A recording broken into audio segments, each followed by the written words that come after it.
Atlanta heads to Minnesota to take on the Vikings in Week 1. Julio Jones says he's going to play despite the fact he still doesn't have his long-awaited contract extension. However, I'm not quite sure everyone's sure that Jones will indeed be on the field.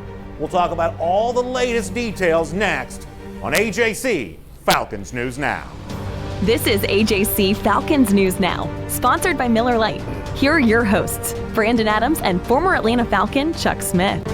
Hello everyone and welcome into our first edition of AJC Falcons News Now, sponsored by Miller Lite. My name is Brandon Adams. Happy to welcome in former Atlanta Falcon Chuck Smith. Boy, what an incredible time this is going to be. The 2019 season sets up to be an incredibly entertaining one around the NFL, obviously Atlanta included, and I can't wait to pick your brain about everything going on with the Falcons and hopefully have some fun with some Falcons fans over the course of this season. I think it's going to be truly a fun ride. I think it is. This season reminds me a little bit of 17. We were good, but we finished, got knocked out by Philly, but I think it's going to be a fantastic year, and I believe we're going to get back to that spot. But it's just a matter if the Falcons can finish. So before we dive into everything we have to do today, let me take a minute to take care of some business. AJC Falcons News Now is sponsored by Miller Lite, the original light beer. Tastes great, less filling. It's great to have them with us along for the ride all season long. And let me begin with the big news here as the Falcons get ready to go to Minnesota to take on the Vikings on Sunday. And I'm going to use our buddy D. Orlando Ledbetter from the AJC on this, who reports in talking to Falcons coach Dan Quinn. This has been the last half hour. The tweet from D-Led, Falcons coach Dan Quinn said the Julio Jones contract negotiations are going on right now, and he's confident they are going to get done by kickoff time, which certainly would make a little more sense based on everything we've heard here over the course of the last week. This is obviously the big story as the Falcons get ready to take on the Vikings. We're all leaning in closely to what D-Led and the rest of the staff of the AJC are reporting about this because Jones' status is important for Week 1, but his long-term status in terms of the contract that he's been looking for is important here as well. It's also interesting to hear Falcons coach Dan Quinn with that from the tweet from Ledbetter, given the beginning of the week when Falcons coach Dan Quinn was not quite so sure he wanted to get too involved in any of the contract negotiations. Here's what Quinn said at the time.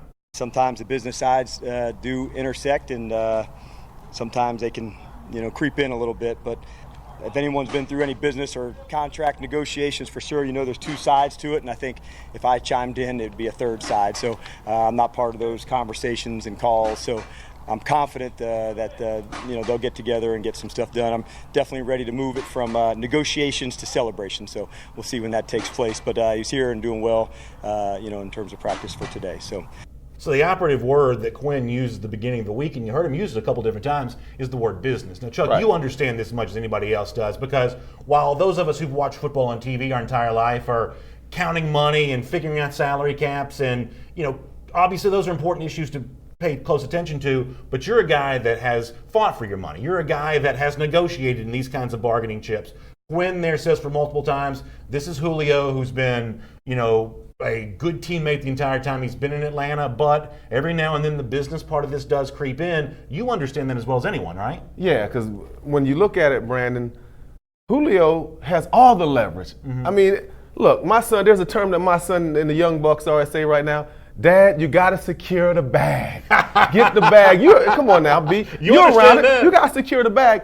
Julio is trying to secure the bag, right? This is his future. And in the new era, the players run the league. Mm-hmm. Now, when it comes to finances, the good players run the league. Because think about it like this. What are the Falcons going to do? Are they not going to pay him? Sure. You know what that does to the perceptions of the Falcons if you leave the greatest receiver in Falcons history, a Hall of Famer, out to dry when you have promised this guy. You promised him. Think about it. Right. So Arthur Blank essentially told that as much to D. Orlando Ledbetter in the AJC. Yeah, so it doesn't surprise me Julio is doing what he has to do, but I will tell you this. I have the same agent, and I'm still cool with Jimmy Sexton. Those are my guys. I still deal with him all the time. He's going to get the money. Jimmy is about negotiation and tough negotiation. David King checking in on Facebook. Nick McDermott checking in on Facebook, talking about what's going on with Julio Jones. Still no contract for number 11 yet, they say. Sounds like that movement that's been ongoing here, more of that going on the weekend. Now, Chuck, here's one thing I got to say, though, and, you may not like this, but unfortunately, I think this is the perspective that a lot of folks are going to come from. If you're a fan of the Falcons, even though you root for Julio Jones on the field, in the negotiations, I think you got to root for the team. Now, Right. Julio's got the leverage. I get that. And Blank has essentially said that they're going to take good care of him, and there's a chance they may even pay him more than Michael Thomas. That's been talked about and discussed. But as much as Falcons fans root for Jones on the field in the negotiation in a salary cap league, you got to root for the team. Okay, so now I was just in player mode. Yeah. Now let me become Arthur Blank. I'm in owner mode. Sure. Let me become Jerry Jones. If I own the team, you honor the contract. Because think about it like this. Let's go back to Devontae Freeman when he got his deal. He had a couple years left on his deal. Yeah. I'm holding him hostage. Yeah. You are on my island. You ain't going nowhere. So think about it like that. If I'm any of the guys, Antonio Brown, all these guys that are going back to the table, Dak Prescott, they really got Julio.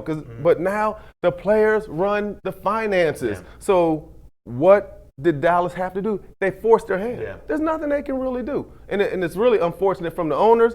But if I'm an owner, I'm like Jerry Jones. I'm fighting, but in the end, I probably had to wilt too.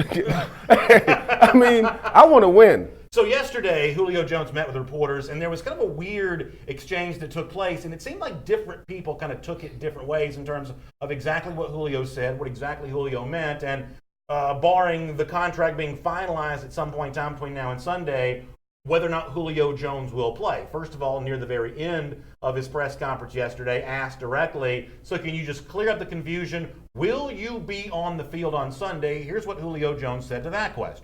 Just to be clear, if an extension is not done by Sunday, is there a chance you won't play? No. It's just like far as me, what I'm doing is getting me ready to go. You know what I mean? Like whatever Q make or whoever, like the organization and myself make that decision when it's time, we make that decision. It's no like if he'll play, if he's not going to play. Like we doing everything, we playing. So it's fair, would it be fair for us to say No, it Julio wouldn't. plans on playing? Like, Yeah, you can go with that, correct. So right there he says we're doing everything we're playing, but earlier in that same press conference when Julio Jones was asked a similar question, admittedly he said he wasn't exactly sure of what his status would be for Sunday, or at least that's what it sounded like he said. Here's more from Julio Jones. I don't know. I mean, like what I'm trying to do right now is be ready. You know what I mean? Like it's no like if I'm gonna play, if I'm not gonna play.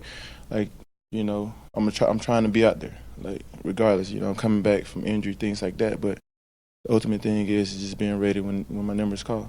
And you hear the word there, injury, not contract that Julio Jones brings up. He brings up the idea of an injury. Now, also in that same press conference, he did talk about a little bit of soreness that he was dealing with. Let me let you hear one more time from the Falcons wide receiver. So far, so good. Everything's going great. I'm just doing my end, just coming out here and just working every day.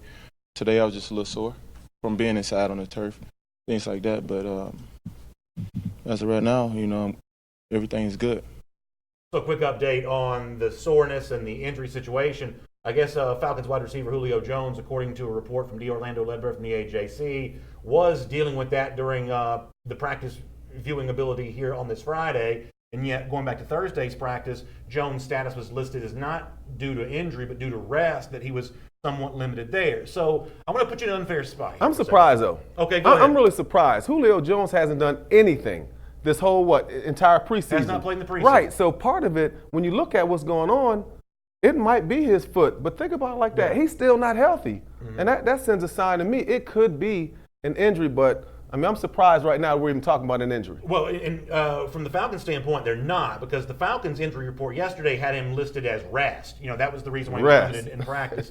So from the Falcons' standpoint, they're not, although Julio is talking about that there, and apparently was dealing with the foot situation during practice here today. So it's difficult to factor in how all that means. And as far as missing the preseason, Julio's been very clear that he's not a guy that plays a lot of preseason football, and yet he produces big numbers for the 16 regular season games. So I'm going to ask you to do something unfair here for a moment. I'm going to put yourself inside the head of Julio Jones. Throw me inside Julio. Do you hear enough from Julio Jones to say, even if the contract is not signed, the extension's not done, very good chance it does get done, even if it's not, does Julio play on Sunday? I say yes. And let me tell you the reason why. Because Julio knows that he doesn't have a contract anyway. He still has to what? He wants to continue to negotiate in good faith.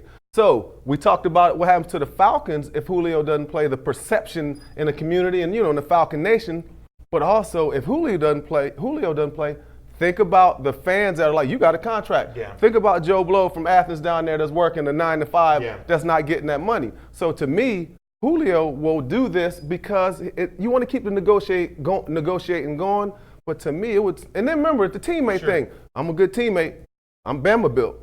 So, hey, That's Julio. That's where he's coming from on that's this. Julio. All right, let me read a few comments. I got some good ones going on here. Marvin Edwards on Facebook says the reason why he was limited on Thursday in practice instead of being rest should have been listed as money. That might be a pretty good reason. Leverage. For Now, that. when last time you seen Julio give that kind of detailed, the interview? Paul Gunter also brings up a pretty good point. He says, listen, y'all, just got to work out the details. He says that's what the Falcons are doing. And this is a really good question. Speaking to other Falcons fans, he says, do y'all want to dominate a team for this year or dominate a team for years to come? And ultimately, that's what this is about. But Minnesota Week 1 is obviously an incredibly important game. Minnesota would like to be in the playoff race. Atlanta expects to be in the playoff race. So from that standpoint, one of these interdivisional games is a pretty interesting contest. But ultimately, the Julio Jones story that we're starting AJC Falcons News Now with today, sponsored by Miller Lite, is not so much about that as it is the next few years down the road. And from that standpoint, I think Paul on Facebook brings up a really good point. Well, he does bring up a good point, because think about this. Now, you got Austin Hooper that's balling. You got Calvin Ridley who's balling. So from the standpoint of the Falcons, you got some weapons. You got some guys that are playing. You still got Mohamed Sanu. So going into this season, it's not like the cupboard is bare. Sure. And it's not. Tanisha Dixon says he's ready to play, just pay him. And ultimately, that's what the Falcons are going to do, I believe. They've been pretty open about that. Mr. Blank has been that way himself. And as far as the kind of tribute that Jones is owed in terms of his value overall to the Falcons, I don't know that anyone articulated that better this week than Falcons quarterback Matt Ryan did when he talked about the relationship he's had with Julio and kind of how he foresees that relationship progressing in the years to come. Here's what Matt Ryan said about that earlier this week. He's been such a huge part of my career up until this point. Just so consistent. His production is through the roof. Obviously, he's an unbelievable teammate. He's a great friend. And, I'm hopeful that it'll get done. I'm sure it will. But, I'd love to play with him my entire career. He's one of the absolute best to ever do it, and certainly lucky to have played with him for as long as I have. And I hope there's a lot more in the tank for both of us. Watching on Facebook, Chelsea Eller says, listen, I'm just glad to have Matt Bryant back. We'll get to the kicking situation coming in just a minute, Chelsea. That's a good point. That's a good point. But let's put a bow on this topic here for a moment when it comes to Matt Ryan. Matt is always the well-spoken quarterback. He always seems to know exactly the right line to draw and stuff like this. We are talking long-term value. Obviously, Julio's brought that to the table. They want to pay tribute to him in some respects with his contract, and yet at the same time, a full contact, aggressive negotiation on both sides. I get Julio's motivation. I see the Falcons' motivation on this too, because the more you give the store away to Julio or any other player you're going to talk about here, the less leverage and breathing room you have a chance to compete in what is a hard salary cap league. Well, if Andrew Luck left out of there and got, what did he pick up a cool 53? Julio Jones is more valuable from a franchise standpoint and as a player than Andrew Luck. I think they need to go ahead and pay Julio Jones and whatever it takes. Arthur's a billionaire for a reason, okay? Mm-hmm. I think they need to take care of Julio Jones. In my opinion, he's the second greatest player in our organization. Sure. I really believe that. Primetime being number one even after 5 years. That's very interesting. But you see what I'm saying? Absolutely. Pay the guy, and you are honoring this guy. I mean, because when it's all said and done, what about you talking about the face of the franchise doing anything in the community? Julio gonna make up so much money for the Falcons. That is the former Atlanta Falcon Chuck Smith right there. My name is Brandon Adams. Welcome into AJC Falcons News Now. Many of you tuning in on this on Facebook wondering, what in the heck is this? What are we doing here? We're launching a brand new show here. It's sponsored by Miller Lite. We're going to be delivering this to you each and every Monday and Friday at 1 p.m. A chance to look back on the previous week's game, look ahead to what's going to happen this Sunday. Let me also kind of take care of a little bit of business here, because obviously on a day like this, when the Julio Jones news, or at least the speculation about the news, which is probably the overall better way to say that, when this is as intense as it is, we could obviously talk about Julio for the full hour here. I'm going to try not to do that. I want to get into some other topics here as well. But, Chuck, would it be okay with you if we do this? Can we leave the comment section open and maybe sprinkle in some Julio talk as we do some of the rest of this stuff as well? And also, we got a full staff working with us on the air here today as well. So when a D-Led or one of the AJC staff tweets any more about what's going on with Julio, can we just stay up to date on all that, make sure we give people news on that as it comes out? D-Led doing a good job of staying staying up to date on all this. And by the way,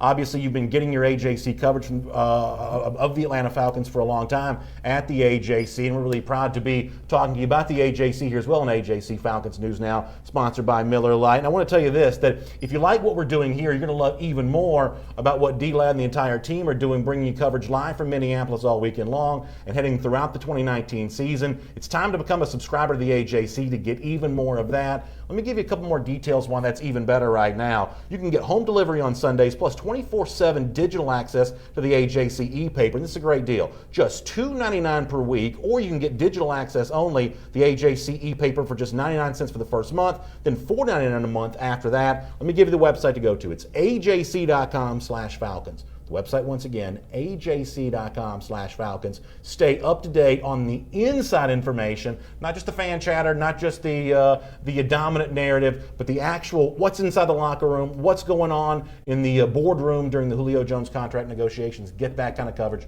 from the AJC. And of course, it's great to have you with us as part of AJC Falcons News Now, sponsored by Miller Lite. All right, let me turn my attention back to Minnesota here for a moment. Okay. Sunday, tough place to play. Mike Zimmer, the coach of the Vikings, got a lot of respect for what Atlanta brings to the table. In fact, he talked about Atlanta this week, and he had a challenge for his own fans in terms of how they should greet the Falcons. Here's what Zimmer had to say.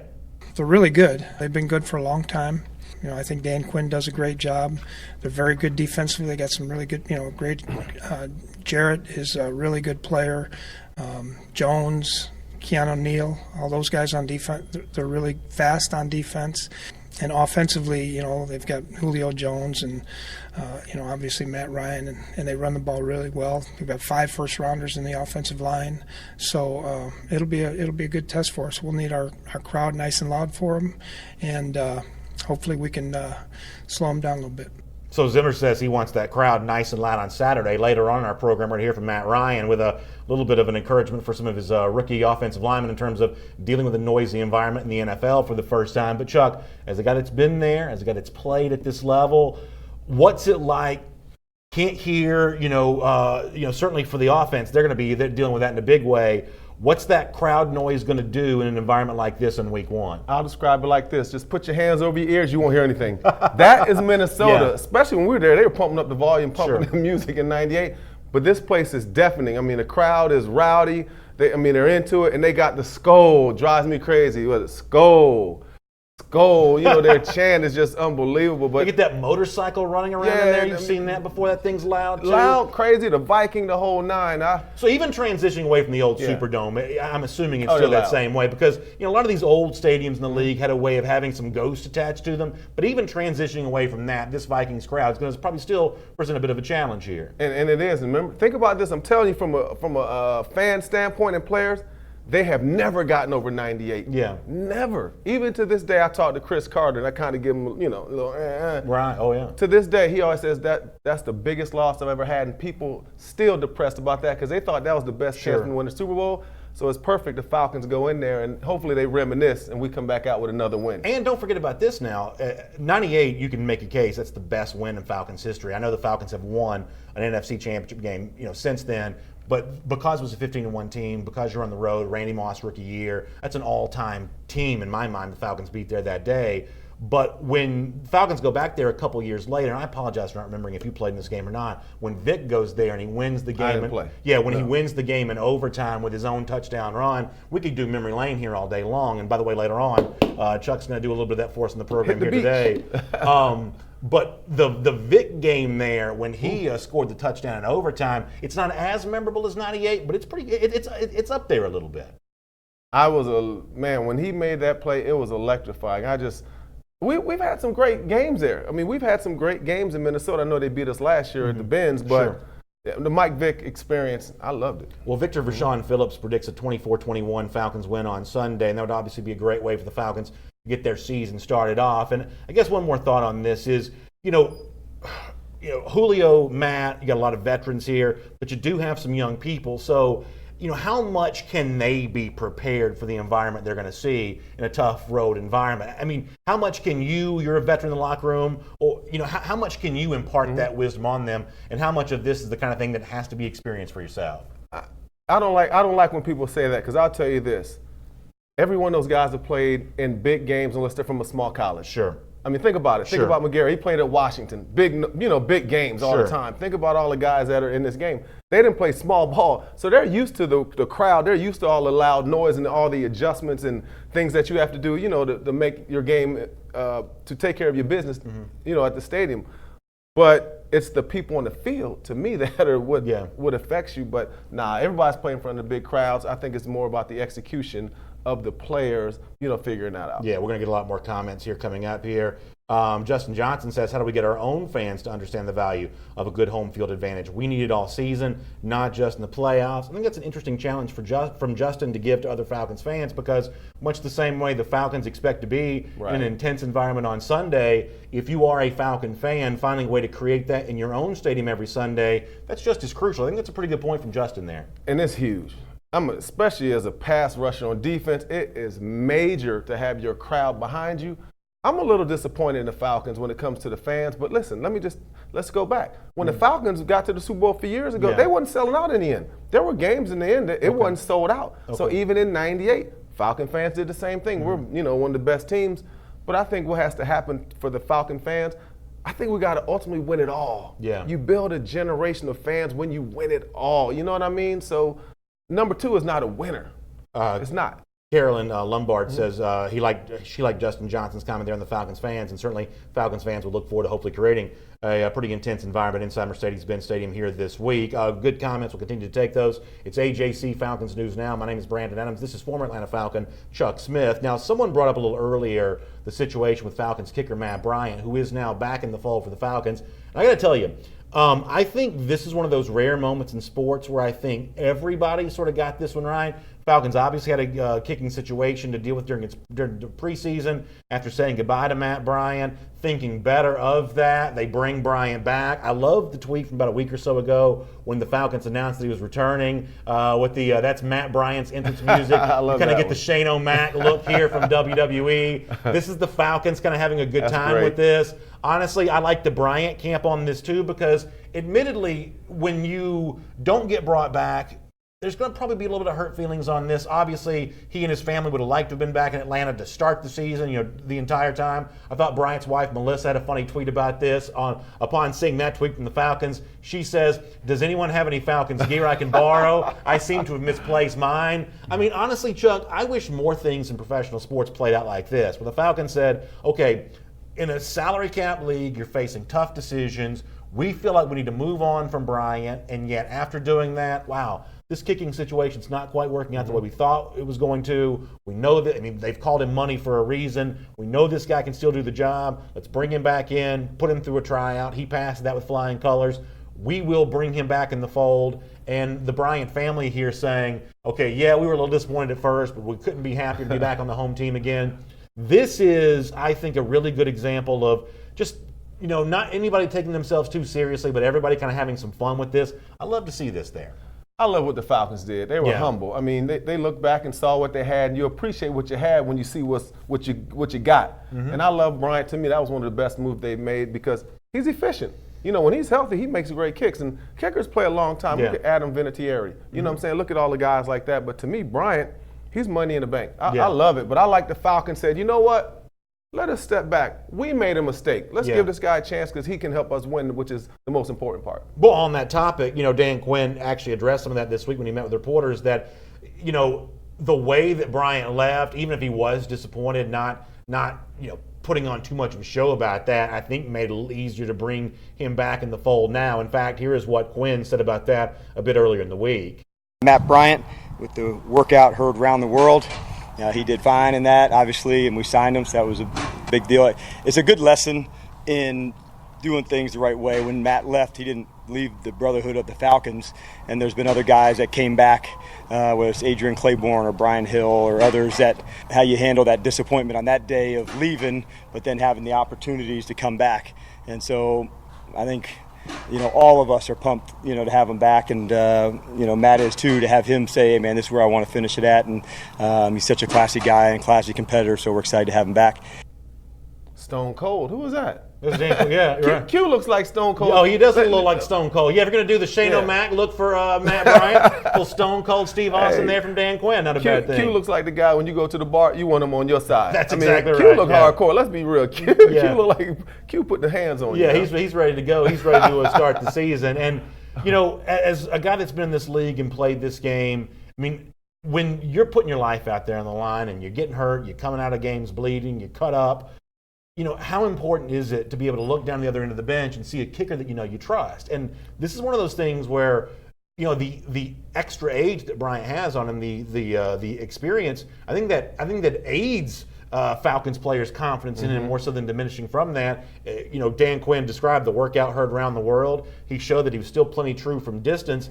And I would imagine as a player, there's nothing worse than to look down at the end of the bench, see a kicker you're not sure you trust when you're putting your body in harm's way for 60 minutes. Yeah, and I know, Matt, let me tell you part of what he does, and all kickers do this. They're like counselors.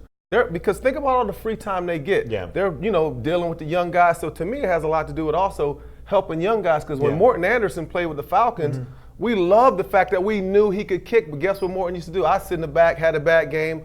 Hey, Chuck, you know, but he would do that for everyone, and that's what Bryant does right now, because I know guys who he deals with. So to me, part of him coming back had a lot to do with also leadership is huge for guys, especially when you can get the job done. Yeah, it's AJC Falcons News Now. My name's Brandon Adams. This is Chuck Smith. We're sponsored by Miller Lite.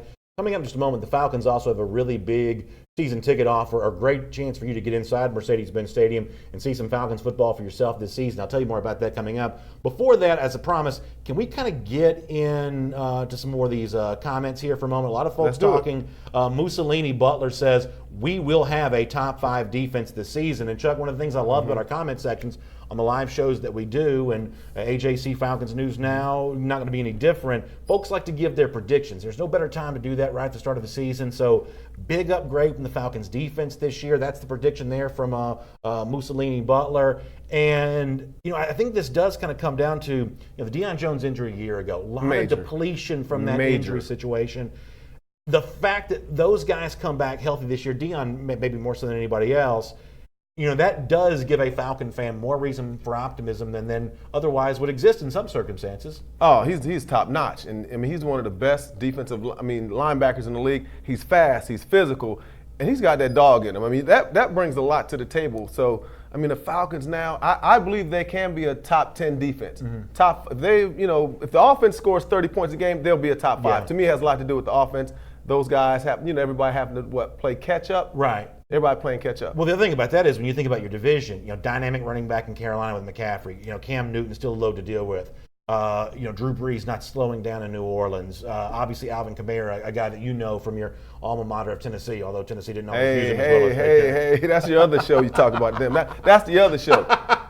The point is, with Kamara and McCaffrey and a lot of these weapons in the division, being in that upper crust of the defense, especially on the NFC side of things, that's an important job. It's become an offensive conference. You add the Rams into that a bit too. You've got to keep pace with these teams, but also got to find a way to get some negative plays and some stops from time to time as well. And I agree. The Falcons are built to win. They are. The defense, to me, when you look at the D-line, those guys are coming into their prime. Yeah. They're really not in their prime. Yeah. Vic, all those guys, Tack, Grady, they're not in their prime. Devondre Campbell. To me, this is a defense that can be top 5 if the offense explodes. I just love where we are as a defense. They got guys that can fly to the ball, and you'll hear me say this a lot on the show, and everybody don't get this. Yeah. They got some dogs in that defense. Yeah. They got some real dogs that will knock you out. I'm not supposed to say that in the new era, but I'm old school. They will knock you out. Well, one of the things we love to talk to Chuck about is pass rush. That's something that he did at a high level during his career, and he still, coaches up young men in that regard. We got a lot of folks in the comment section addressing that. Marvin Edwards, Nick McDermott. We're going to get to Chuck's thoughts on how the Falcons upgrade their pass rush this season coming up in just a moment. For now, though, it is AJC Falcons News Now, sponsored by Miller Lite. Chuck Smith, the former Falcon. Me, Brandon Adams. Great to have you with us. And as promised, how about this great deal from the Falcons right now? If you're looking to get inside Mercedes-Benz Stadium and see the action for yourself in person on the field, no better way to do that with season tickets starting at just $750 for the season. That's just a limited number remaining, so you got to get in and get on this pretty fast. I'm talking about premium club suites, seating available for purchase as well, whether you're entertaining someone for business or just kind of want to show off in a big way. That includes field access as well. That's a real luxury. premium experience. Plus, when you become a member of the Falcons organization this way by getting these tickets, you get exclusive access member events all year round. They take good care of you in regards to that. Exclusive access to playoff tickets before they go on sale to the public. Free NFL Red Zone for mobile devices. That's a cool thing. Discounts on Falcons gear. Obviously, you have a personal service representative right there at your fingertips to get in touch with as well. Website to go to for this. This is a really good offer and the kind of thing that's not going to last for a long time. It's AtlantaFalcons.com/tickets. AtlantaFalcons.com/tickets. You can kind of get in on that. All right, Bro, Chuck. you're smooth. You come a long way since I guess we all have in our old age since the old station we all worked at. Listen, you worked at, but listen, I'm really impressed. I'm excited about this. Smooth operator. We're going to have a good time here this season for sure. Before we get into the pass rush stuff, let me talk about another issue for Atlanta, and it came up in conversation a lot this week, and that's what's going on with the Falcons' offensive line. As D. Orlando Ledbetter from the AJC has reported, looks like they're going to play both Tyson Brello and McCrary at the right tackle spot. A little bit of an unsettled situation when it comes to that. However, that was addressed a lot in Flowery Branch this week. Dan Quinn started the week off by kind of laying his thought process down of where all of this rests as you head towards Minnesota week 1. Here's what Quinn said about it earlier in the week. Well, the three guys, as you might imagine, be Ty and Matt and Caleb, and so we worked all of them there today after that space, and we'll continue through that a little bit Wednesday, but I'm hopeful by the end of Wednesday and Thursday we'll have a clear vision of where we're at. So Quinn also mentions Gono there a little bit as well. He's a little bit banged up at the moment. Maybe the only, I guess, the more important issue to address here is while the competition's ongoing, and apparently it's going to continue into the season here just a little bit, Matt Ryan kind of threw water on the idea that this is a major concern. Now, obviously, Ryan's a big-time asset. Devontae Freeman back healthy is a big-time asset. I didn't mean to laugh at Matt. Yeah. Are you kidding me? As many times Matt been getting hit, sure, it's a big deal. Well, it is a big deal. Well, let me let you hear Ryan on this because it's not that he doesn't think the offensive line's a big deal. It's just not that unique compared to the kind of personnel issues you're dealing with in almost any season. Here's what Ryan said about that earlier in the week. That's kind of the way it is every year. This time of the year, I think that every team's different. Every year's you're a work in progress, and you're trying to find out the way with the guys that we have to be the best team that we can be. It's going to be a constant process for us throughout the year. We've got a couple different spots where we've got some new guys, and we expect them to play well. They're prepared. They had a really good camp, and they'll be ready to go. But we're all going to improve as we continue to go throughout the year. But I think we've made good strides so far. So let's put you in the position of a guy battling against this offensive line. Obviously, the Falcons could be in a position this year where they play, multiple rookies along that offensive line. But you've also got Matthews, who's just as much of a veteran as you can be, and a true, pro in every sense of the word. Mac's been doing this for a long time. I personally think of offensive line as kind of a chemistry position. It's not the 5 guys playing individually; it's 5 guys playing together. So if you're McGrary or potential Lindstrom, how much can you lean on the experience that Matthews and guys like that bring in the season with them? How much can these young guys lean on that? Well, you can't protect them. I'll tell you, that's a good point. It's a cohesiveness. Offensive line is about 5 guys working together, but then you got to throw in the tight end, you can throw in the running back, so you can protect these young offensive linemen by just chip blocking the field, the running back on the speed rusher. You can do things like slide to their best player, and that's what I expect from the Falcons. But can I break it down real quick with Matt Ryan? Can I just break it down for all the viewers? The floor is yours, sir. Matt Ryan just looking out. I mean, it's simple. I'm just looking out for my boys. I'm taking all the pressure off of them. I'm just looking out. Like you got the guy at work who can't keep up, and then you tell the boss, he's doing a good job. It's called just looking out for his guys. And I totally respect with Matt Ryan, a veteran. That's how you handle it. I think that's a great point. That on the one hand, that comment right there would seem to be him building these guys up, talking up their ability to kind of get in there and be a part of this. And for the Falcons, it's more than just the offensive line situation, but that's kind of an issue that a lot of fans have paid close attention to. However, in the same breath, or at least in the same press conference, while Ryan's going to build these guys up and let it be known that he believes in them and they're, whoever ends up being out there on the field, for the majority of the snaps with the offensive line, he's going to speak confidently about them. However, when it comes to the rookies in particular being on the road in a tough situation for the first time, the one thing you don't hear about Ryan is any kind of softening of expectations. Obviously, they're not going to, I'm going to use air quotes for this, baby these guys and make it be okay if you're on the field. They have high expectations for them, even if they believe they can get it done. More from Ryan on that end in terms of what his message to these guys is about being in a hostile environment for the first time in their NFL careers. Well, I tell them it doesn't matter where you're playing. In the NFL, it's tough every week. And so, they're prepared. All those guys have had a nice preseason for us. They've done all you can expect for young guys to do. I mean, they've worked extremely hard. They've practiced well. They're not making the same mistakes over and over. You love to see that from those guys. But, it'll be fun. It'll be fun for them. That's more so what I stress to them is just relax, trust your training and go out there and play the way that you played your entire life. It's gotten you to this point, and you're talented enough and prepared enough to go out there and play really well.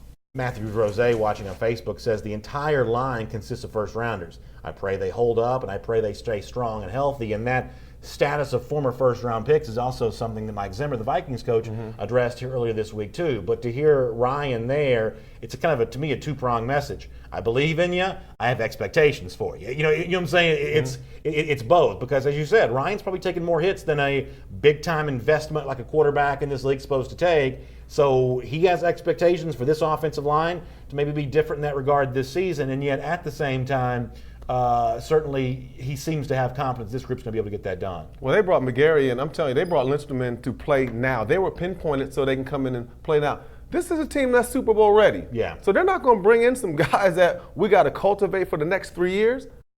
BA. Yeah. They brought them in there to be Quentin Nelson types right now. I got to see McGarry at the Senior Bowl. He is ready. The Falcons brought him into role right now. That's great to hear. That's good news, because obviously when you talk about getting this offense, humming and rolling the way that it was and has been, that offensive line's a big part of that. Let's take a few more comments here as part of AJC Falcons News Now. Marco Smith on the subject of Matt Ryan says he's a great quarterback, maybe holding on the football a little too long. I mean, what role, and when it comes to protecting the quarterback, what role does Ryan play in this himself in terms of this has become a quick release league? You see the way the Chiefs offense hums along, you see the way a lot of these offense hum along. That's obviously what they're going to try to do in Arizona this year as well. This has become kind of a quick offense league. Right. What do you think of Ryan in terms of how he fits into this new pattern that we see a lot of offenses playing with? Pass rusher mindset, 2 pumps, then we dump. We dump the quarterback on his back. Anytime you see a quarterback go 2 pumps, that's what the defensive mind frame is. We're going to dump him on his back, and that's a sack. I definitely think Matt sometimes pumps the ball, but also last year receivers weren't exactly running free. You understand? Pressure was there. So, but when you start getting hit a lot, you start holding the ball, you start kind of seeing things. Wow, here comes this guy, here comes that guy. But again, he's a veteran. If they protect Matt Ryan, he'll have a phenomenal year. On a slightly different subject, Hunter Harvick says, do you think the Falcons will play more man-to-man and blitz packages or stick to zone defenses this year? We're going to get in more into the pass rush situation for a moment, but let's take Hunter's question here. Okay. Oh, and this is a subject that's near and dear to your heart. What do you think strategically the group's going to employ this season? Well, I think they're going to do what Dan's done in Seattle. I think they're going to do the same thing they've done from the time Dan Quinn has been a coach. They're going to rush 4. They're going to try to send one guy. Every once in a while, Devondre Campbell's going to be the 5th blitzer. And I just think they're going to continue to play cover 2, cover 3, mix in a little pressure. You pay Grady Jarrett millions. You got Tack McKinley as a first rounder. You got Vic Beasley. You got all these guys. Sanat's a 3rd rounder. They brought them in there to get the job done. They're going to do the same coverage, but now it's the D-line that has to make the secondary right. It's time for the D-line to make the secondary right. Yeah, absolutely. Josh Townsend, along the same line, says when it comes to the Falcons' expectations this year, it's not the offense we were just speaking about that concerns him. He says it's the defense that his biggest concern in terms of, you made a comparison before to Atlanta teams who've made runs throughout the playoffs. Finding a way to upgrade that defense a little bit, whether it be, key contributors staying healthy or just finding a way to get the quarterback a little bit more, something we'll touch on in a moment. When you look at what has kept Atlanta on the outside looking in last season, it probably was on the defensive side of the ball. Yeah, it was, because remember this now, everyone talks about the pass rush. They didn't stop the run either. So the Falcons have a lot of work to do when it comes back to earning the respect of the teams around the league. So this Falcons defense, people respect them as young and upcoming still. So when people come and play against the Falcons, they're not like, well, we're going to have a slobber knocker kind of a day. But I think the Falcons, again, they're built to win. They got first rounders literally across. At every level, they got a first rounder or multiple. So the excuses for me have to stop. It's time for y'all to ball. and maybe y'all get the call from Dion, all right? So I need the boys getting some calls, okay? Corey Carter, thanks for the kind words. He says, I'm loving the show. Appreciate you checking in. Thanks for being a part of that.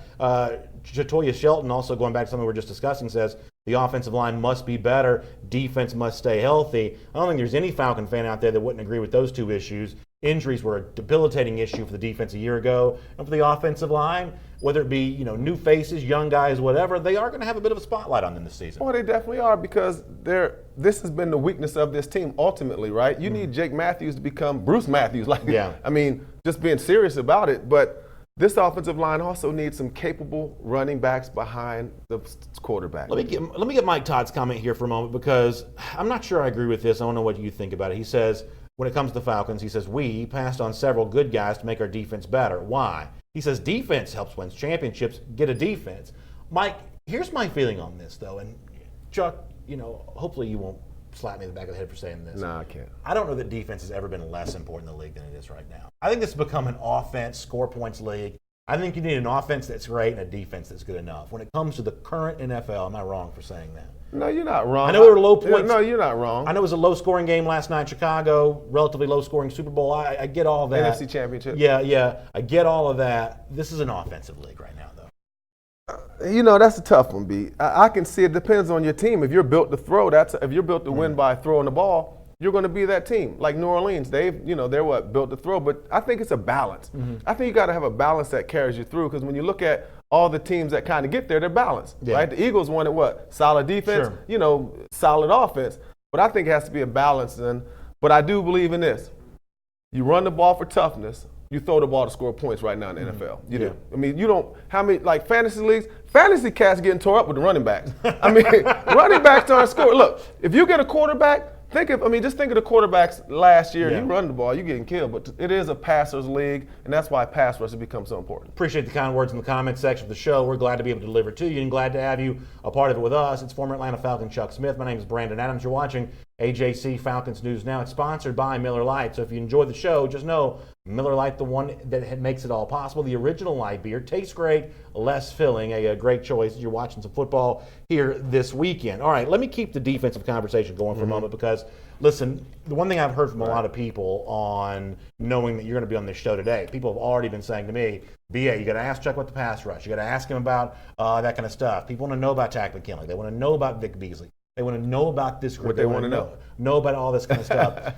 What do you see in terms of this team getting the quarterback this year? Because as much as I say a moment ago that this is an offensive league, affecting the quarterback, impacting his ability to do what he wants to do on a regular basis, that's still just as important as it ever was.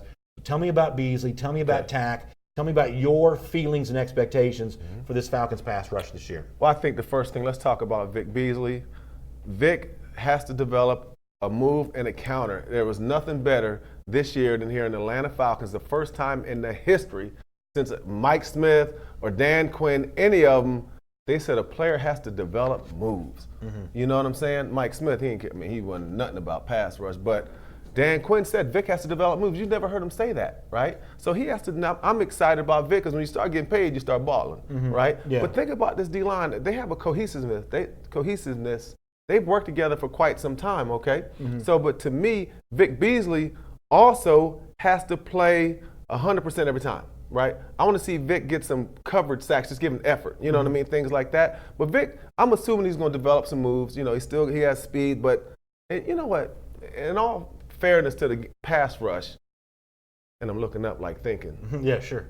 Vic got so much speed, you got to come off the corner. Yeah. I mean, Vic Beasley has Von Miller kind of speed. Right. I want to see Vic Beasley get off the ball and bend. And that's one thing he doesn't do enough. But I think Vic Beasley also being confident, but he has to get a move. Takk McKinley definitely got to get a move. When you got two hurt shoulders, you can't be a bull rusher, right? So Takk has been trying to use a cross chop, that Adrian Claiborne. That was good. At AC came back using a specific move. Another guy a lot like Bryant, who the way he exits probably left the door on him returning, and it's kind of he's a beast. They talk about the brotherhood a lot. Claiborne's obviously a guy that still had the brotherhood in him, I guess, even when he's not with the organization. Best move of the offseason. Yeah. As far as defensive line is concerned, he can rush. Adrian Claiborne is absolutely a pass rusher. He has one move, and it can't be stopped, the cross chop. But let's move. Takk, learn some moves. Grady right now, he can get after it, right? So if Grady had more support on the outside, he would probably be a lot better. I'm expecting Grady to step up. I'm expecting Sanat on play action pass. Give us something. He's going to be in there on run defense. Yeah, I think when you look at the givens in this Falcons, assume we're talking about full health here, some givens on that Falcon defense. Obviously, Grady Jarrett's a big part of that.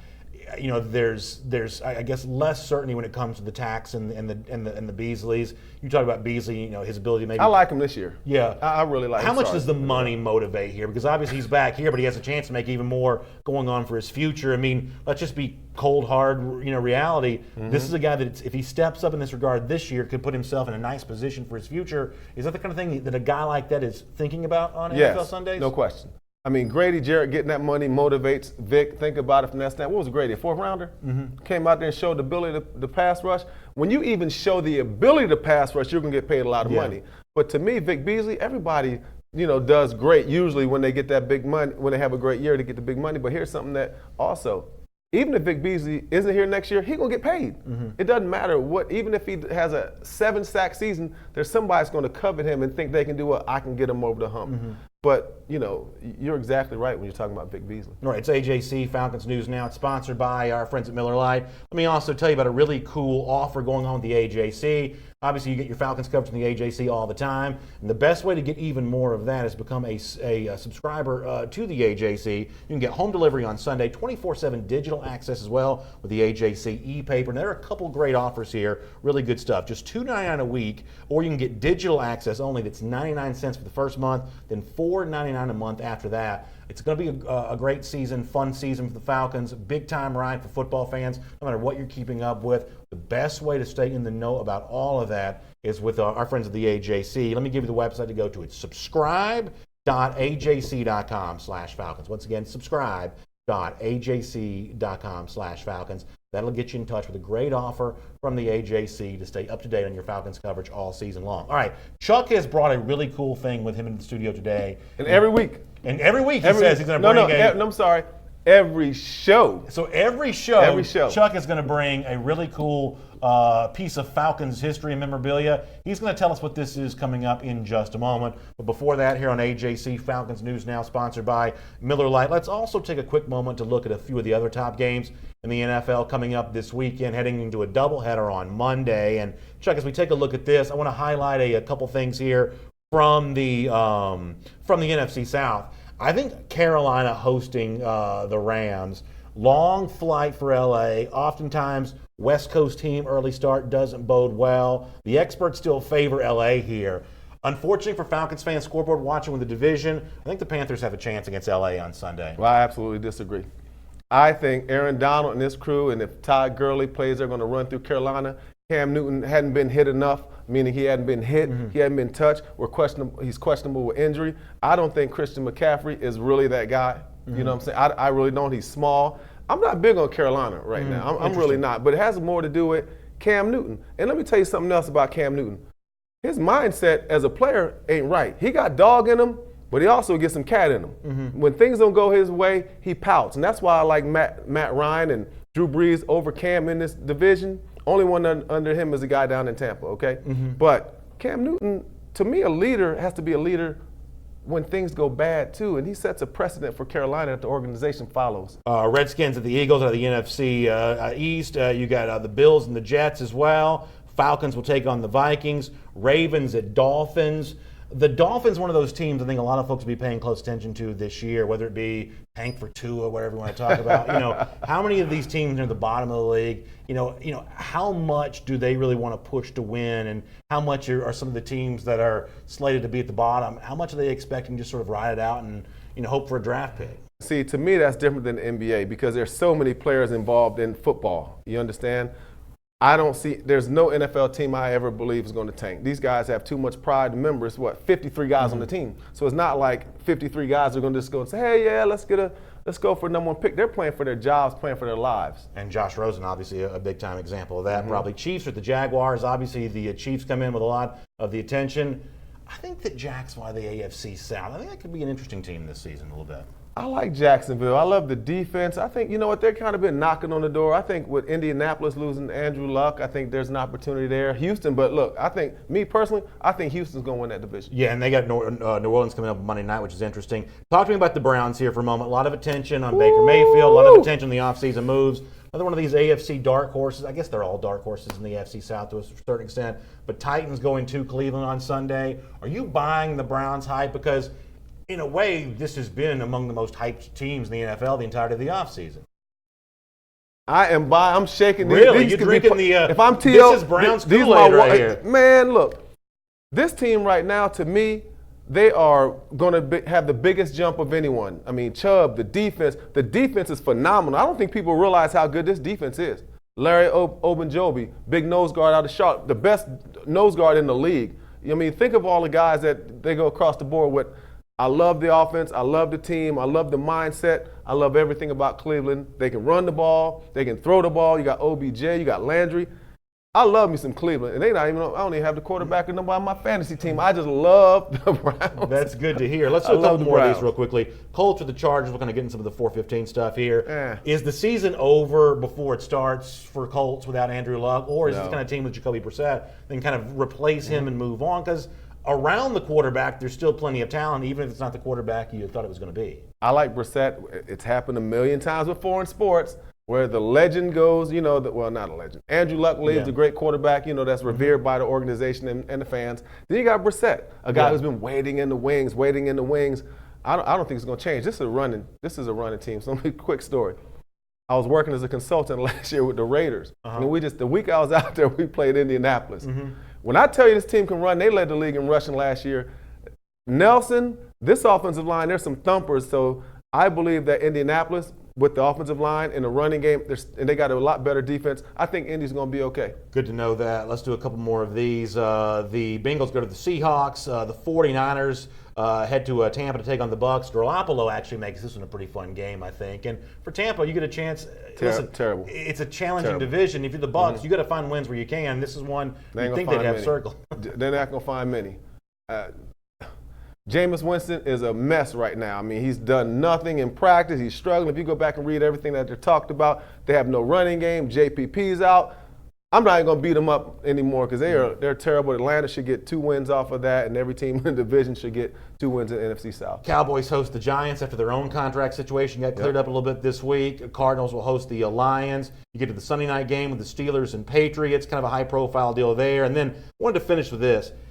Monday, you get to Texans and Saints, and what'll be I guess the more interesting of the Monday night games. You talked about Houston, especially after the personnel moves they've made as of late. One of the favorites to win the AFC South, and for New Orleans, a lot of ornery, angry fans going to the way the last season ended. How much of a referendum on the current NFC South packing order is New Orleans with Houston on Monday night? Well, I think New Orleans is right with Atlanta. I think it's about all the way. I think Carolina might affect one of the teams because they're going to steal a game somewhere along the line. But New Orleans is as good as it gets in the NFC, in my opinion. I think the Falcons also are as good as it gets in the NFC. Now, what was the other team you said?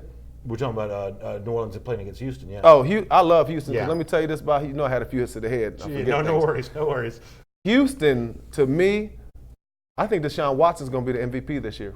I think he's going to be phenomenal. I think he's going to be the MVP. DeAndre Hopkins, big wide receiver to throw to. He's a baller. You bring in Tunzel. You've upgraded your offensive line, and that they paid a lot to get him in terms of draft picks. He's worth it. But you built a lot around Watson there. You're making the run with him right now. Need a gas mask at home. Tunzel's lead. I'm going to leave that where it is. You leave that low. All right, so it's AJC Falcons News Now. We're sponsored by Miller Lite, America's original light beer. Tastes great, less filling. Make sure you check them out. And also, so you brought this in here. I want to talk to you about this because one of the things that's going to be good to do with you, and a couple different chances to do this. You played, as you said before, against Minnesota in 1998, but you had a storied Falcons career leading up to that there as well. Tell us about what you brought in for us today. I don't know if we have the ability to get a good shot of that there or not, but pretty impressive stuff. 12-13-92. 92 shows how old I am. Let's go back to the Glanville era, right? Yep, Jerry Glanville. Man first in black. year. So the story behind this is Jerry Glanville he was big on special teams. Yeah. So I was a rookie. I was on special teams. I was the wedge buster. I was in the middle. I was the guy who runs down there, which they ban now, and put my head down and try to knock guys out. So Jerry, if you were the special teams player of the week, he would give you this. But here's the catch. Jerry, he revered and liked to show respect to D-Day, right? You know, Florence, Normandy. Sure. And our breakdown be every day when we did special teams, 1, 2, 3, hit the beach. So they gave you this helmet, and this was an award. This was like getting an award. So Jerry would roll up, but Jerry also would have hundreds. He'd have $100 rolled up in ones. He'd toss it to you. Then you put this on. He's making it rain back before anybody even knew what that was. Jerry was making it rain. Oh, you think they just started making it rain? So look, Brandon, Jerry, they would put you on a knee, and Jerry Glenn would put a cape on you. It's kind of like being knighted. It was being knighted. And then they put this on, you put your head down, and he'd play this Elvis music, and then and this was the award. So this is back in the Swanee days. You guys are in the Swanee, organizations in Swanee back then. then. With the McDonald's, you could watch a whole practice doing a drive-through at Swanee. Every now and then I'll drive by there in Swanee where the McDonald's used to be because it's not there anymore. And I think about being a kid and seeing those practices there. When back in that really really fun era. So I mean, first of all, how much fun did you have playing with Glanville, coming up in the league that way, and how much does something like this mean to you after all these years? Man, it means so much to me, because at the time when I got it, it's the only one I ever got. It was just the fact that I had an opportunity to play for my favorite team. I mean, the Falcons are my favorite team. I grew up in Athens. I grew up in Athens. Central, I've been there. to games. I've been to games, and I mean, Fulton County Stadium. I was. I've seen a lot of games, and it was just an honor. And I mean, Jerry Glanville was phenomenal when it came to the fun. He was a good defensive coordinator, maybe not necessarily a head coach. Well, he was pretty good in Houston. Yeah, but it was just unbelievable, man, the fun we had. And we throw in like a Deion Sanders, the Andre Risons. I mean, we had so many talented guys, old heads like Mike Ken. I just loved it. But we were some hard hitting. I mean, it was like a real renegade. Most people won't even want to hear the kind of stuff that happened back in the day because we were really trying to hurt each other. Well, listen, we did try to hurt each other. Glanville was such an entertaining coach, to be sure. Yeah. And while we're on the subject, I did want to get one more thought from you as well on, for someone that grew up in this city, 1998 was always the kind of thing. And I remember, reading in that, next morning the AJC and just kind of how amazing it was to see Atlanta go up there, 15-1 team. Cunningham at quarterback, Moss is a rookie quarterback. This is a record-setting offense and a team that was a huge favorite there that day. And yet, you guys go up there and get the win. Chandler doing what he did. Obviously, Jamal a big part of that. Morton Anderson's a kicker. Gary Anderson lets the Vikings down. Are your memories as fond of that as I assume that they probably are? Because Atlanta's, won an NFC championship since then, had some great moments and some great players that have come since that time. But as I said earlier in our show, I feel pretty confident in saying that's the best win, even to this day, in Falcons history. How are your memories of that? Well, my memories are that it was unbelievable just for it to happen. Because in Atlanta, that same year, no one gave us a chance to do anything, even though the year before that we won, I think, 7 in a row. I think we won in the end of that year before, 97, we won a lot, like 7 in a row. But the memories was that the Falcon fans were so proud because parity wasn't there back then. There was no teams like New Orleans winning. There was no, you know what I mean? There was no parity. No doubt. So we kind of broke through and kind of gave everybody hope. Then the next year, the St. Louis Rams won it. Following the same footsteps back in the old days of the NFC West. Right. So we kind of gave everybody hope. But I talked to Isaac Brook. He's like, man, you guys not only motivated us to dance, but they did the bob and weave. We did the Dirty Bird. But it also motivated them that they can do it. So I had really fond memories. But my teammates, let me tell you something. What I really realize now. I realized how good a personnel we had that year. Sure, oh yeah. I mean, we had 2,000-yard receivers. We had 3 guys on the D-line that had double-digit sacks at any point in their career. Lester, me, and Travis. We had Pro Bowl cornerback, Pro Bowl safety, Pro Bowl linebacker. We had Pro Bowl offensive linemen. So when you look back, a lot of people, they say they'll debate, and I've been in debates, about, the best Falcons teams. Of course. So that's what folks like 1,800 yards. Again. It speaks for itself. It does speak for itself. It really does. That was a fun way in 1998. A lot of Falcons fans expecting some fun here in 2019 as well. We're looking forward to covering it as part of AJC Falcons News Now. Let me give you one quick news update before we say goodbye. Still waiting for any kind of official word one way or another on Julio Jones, and that wait might go on through the weekend on that a little bit. D. Orlando Ledbetter from the AJC has tweeted in the last few minutes, though, the Falcons have announced the 2019 captains. It's quarterback Matt Ryan, wide receiver Julio Jones, center Alex Mack, Ricardo Allen, and then a rotating captain, which will be announced for each and every game. So no official word on the contract status for Jones yet, but he is one of the 2019 captains. He's going to get his money. Yeah, he's going to get his money, and probably no He's gonna surprise get his to see him money. listed there as a captain. I like Rico. I love Oh, Ricardo. What an honor for a guy, how he got into the sure. league. Awesome to see. All right, a couple quick things before we say goodbye. As I said before, AJC Falcons News Now, sponsored by Miller Lite. Make sure you check out Miller Lite. The original light beer tastes great and it's less filling. And make sure you check out great offer from the AJC to stay up to date on all the stuff happening with the Atlanta Falcons all season long. The website is subscribe.ajc.com/Falcons. You enjoy following the Falcons. The best way to stay up to date on everything that's happening there is with D-Led and the entire staff of the AJC in Minnesota this week and Flowery Brands throughout the week. Subscribe.ajc.com/Falcons. Big time offers on 24/7 digital access, Sunday home delivery, or digital access only. A lot of different menu options for you to choose, but it is the way to stay in the know about the Falcons all season long. We're going to go for now, but we'll be back on Monday. Do me a favor. Go ahead and share this in your Facebook feed. Let folks know that we're talking Falcons here every Monday and Friday at 1 p.m. The former Falcon Chuck Smith. My name is Brandon Adams. Thanks for being here as a part of AJC Falcons News Now, sponsored by Miller Lite. Enjoy the weekend, everybody.